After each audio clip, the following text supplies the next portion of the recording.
Station లిమిట్స్లో crime number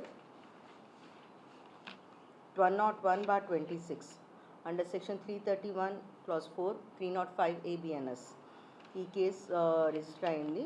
ఇందులో complainant వాళ్ళు ఊరు వెళ్ళారు, 10 days లేరు, 28th నుండి 10th వరకు లేరు.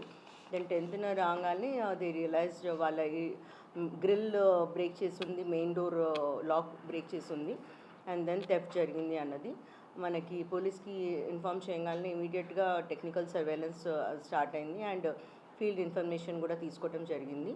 ఆ వీధిలో థ్యాంక్ఫుల్లీ మనకి 200 meters స్ట్రెచ్లో 8 కెమెరాస్ ఉన్నాయి, CCTV కెమెరాస్. సో చాలా హెల్ప్ఫుల్గా ఉండింది. దాని ద్వారా ఎవరు మెయిన్ సస్పెక్ట్ అన్నది మన టీం గుర్తించడం జరిగింది. ఈ అక్యూజ్ ఎవరైతే ఉన్నాడో అతను జొన్నలగడ్డ శ్రీనాథ్, ఇతను 33-year-old. ఆయన అక్కడ నడవటం తెలిసింది, మనం గుర్తుపట్టాము.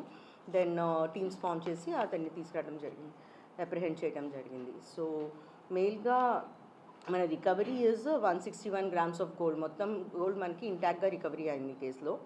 అది కాకుండా వేరే కేసెస్కి సంబంధించినవి కావలి రూరల్లో కేసులో సంబంధించిన ఒక సిల్వర్ 75 grams అండ్ ఒక ల్యాప్టాప్ HP 5 కూడా రికవరీ అయింది.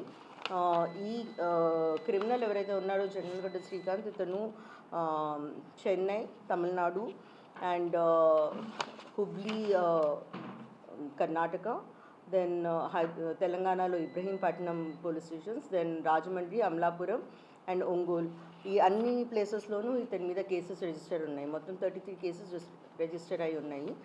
సో ఈ ఇంటర్స్టేట్ క్రిమినల్ని మన టీం న్యాప్ చేయడం జరిగింది and complete intact property recovery చేయడం జరిగింది.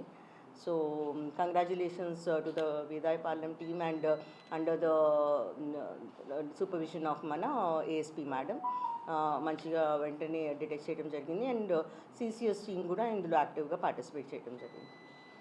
Thank you. ఇది కాకుండా